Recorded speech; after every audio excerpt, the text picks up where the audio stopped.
Hey guys, it's me, Demonator What If, and yeah, I've got to apologise. I haven't done a video in quite a few days now.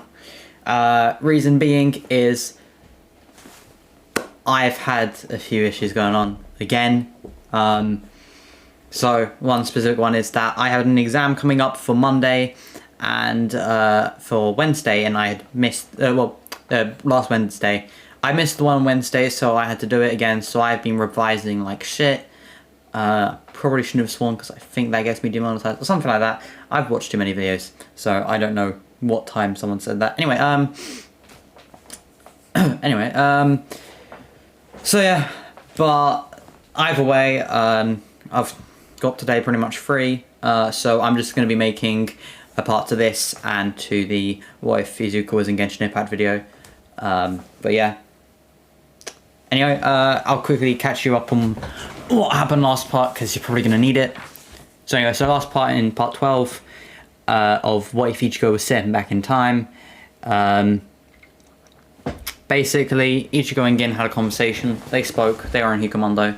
And after returning, after all that, and basically just knocking out Gin, and Aizen having left, Ichigo went back to Kisiko's home, which of course he was living at, and he eventually trains his friends. I don't remember if I had anything at the end of that, but this part is going to be changing that if I had, which is kind of going to screw me over. But yeah, let me get into part 13. With the day ending, and training being done, Ichigo and the others eventually separate,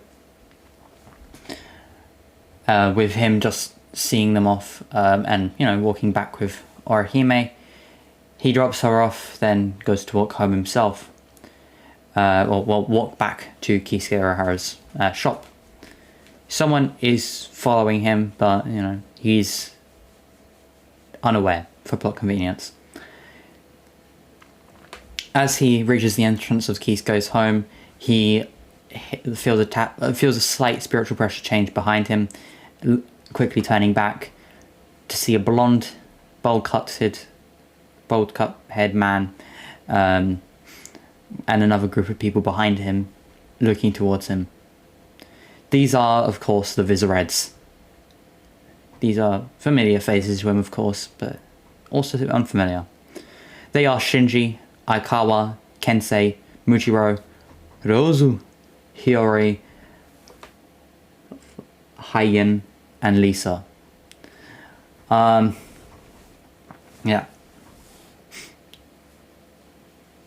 Ichigo says, "What do you want?" with his signature frown, and Shinji just, with that shadowing over his face and visible almost sadness, looks towards Ichigo.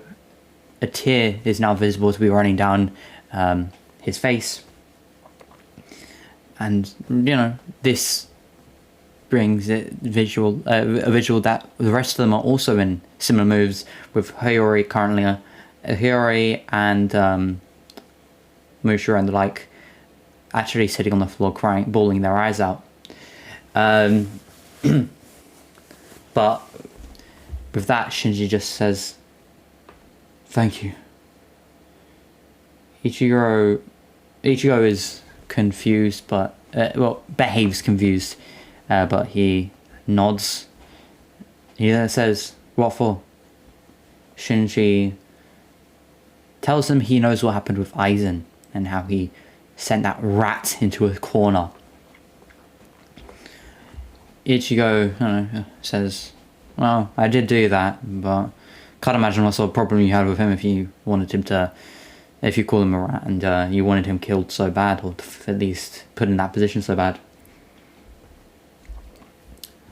Yeah.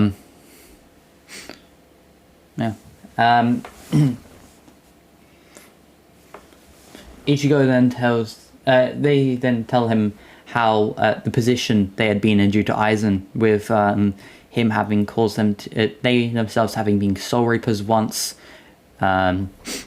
which again Ichigo has to feign surprise for, and also how they had been turned into something else by Aizen and had to be banished or killed due to Central 42 or 41 or whatever.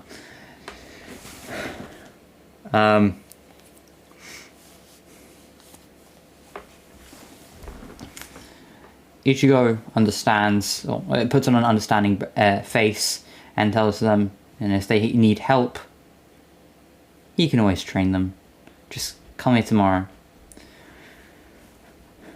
Shinji nods with the rest of them kind of looking away. Kinsei muttering under his breath about what a what a douche this guy is, or something along those lines. And they walk off. Looking off to the side, looking towards this scene at the side, Karen is actually watching this and is confused. Now, if you don't know who Karen is, she is the black-haired one between Ichigo's siblings. I don't know really much about the character because, whatever. But yeah, if I miss out anything about her behaviors, I personally read the manga and said didn't watch the anime, so I'm sorry. But yeah, I should be okay for here. She starts wondering to herself about how could Ichigo be like. I'm not going to even attempt to do a voice. She starts wondering to herself about how Ichigo could even be like this. She saw him kill with her bare eyes in cold blood. How could he be such? How could he have people thanking him? She, of course, being confused, runs home. Not before Ichigo senses her a little bit and looks towards the direction, seeing a batch of black hair running away. He gives a disheartening smile and just goes inside to live out the rest of his day. Or rather, no, go to sleep. Karen getting back home, and of course it is night, so her mother begins to ask her where she was. Looking at the family, you can tell that their life is a bit more downtrodden than it was before. They're still in a bad mood. After all, they had just seen a family member kill in front of them, and they haven't seen him in days since. Of course, the father is trying to cheer them up, but it's to no avail. Karen just brushes her off and tells her, "We need to talk now." They are slightly stunned by this. Again, her dad tries to be loving, and I don't know, starts being over the top towards her, and she just looks at him and just says, "Sit." He goes to sit down, as well as the rest of her family, so her mother and her sister, and she says that she saw Ichigo today. They didn't talk, they didn't interact, but she saw them get thanked by a group of 8 or so people. They were even crying to him, thanking him about it. And she starts saying, what if we got him wrong? What if, he's not a bad person? What if the other person was a bad person? We don't even remember him being in our life. Her mother cuts her off, saying, it doesn't matter. We raised him differently. He shouldn't be like that. He shouldn't just kill people willy-nilly. He shouldn't be doing these things. However, with this, Karen is just stumped by her mum's words. How could she be like this to her own child? How could she not be understanding in any way? He protected them so many times, surely. And, that man wasn't even someone they knew. What does it matter? She wanted to see her big brother again. She saw that her dad felt the same. But she just proceeded to look down and storm off, slamming her door behind her, Her sister tried going up to the door, but her mum stopped her. And the dad just sat there, looking down and just grumbling to himself. Orihime is currently royally pissed. It has been the day after all those events had occurred, and she notices that a group of people, the newcomers, had come to their training session. She had tried so hard, Oreo and Chad had, but not her, but anyway, so that she could finally get trained by Ichigo or train with him and all that stuff.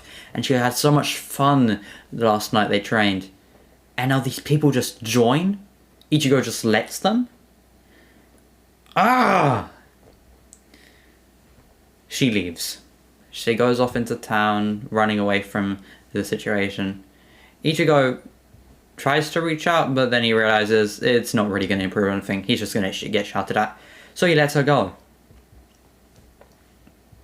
Continuing to train them, letting them all go into the training them with their Visored skills, distributing their Seros correctly and such. But yeah. While Orihime isn't in town, she brushes past a man with brown hair, white robe-like clothing, similar to what Ichigo wore. But unlike him, he had a hole in his chest. Orihime is horrified when she sees this, wondering why no one else can see him. She knows that this is Aizen, and she knows that he's one of those weird things that tried to attack her previously. She killed them, but surely Aizen is not that weak. He got away from Ichigo. Aizen looks at her after being pushed against and says, "Oh, you're one of Kurosaki's little friends. I've been looking for one of you." He grabs her, opening a portal and dragging her through. People around her don't even realize what's going on. It's highly confusing to her. Hours pass, and eventually Ichigo packs up the equipment and everyone goes home, and Ichigo goes to call Orihime. But at that very moment, he gets a video call. He is from Orihime herself, and he's confused. In the video, he sees Orihime with a hole in her chest. So yeah, I really like that video. I left you on a cliffhanger just so I would be forced to have add another another part to read soon. But yeah, I hope you kind of like what I've done there. Some of you might be able to tell. If you guys know what's going on, I'll tell you all. But yeah. So in this chapter, part. I've been reading too many books recently. But yeah, you can kind of see what's going on. I'm introducing the Visoreds. I'm seeing what I can do with this training arc. Anyway, comment down below what you've liked, what you think I should do later on. If you liked, and yeah, subscribe if you want to see the next few parts. Don't really want to say that, but I've kind of got to, because you might not. But yeah, thank you. Those watching continuously, thanks for your support, and yeah, I will see you once I post this, and once I've done the Genshin Impact video. See ya!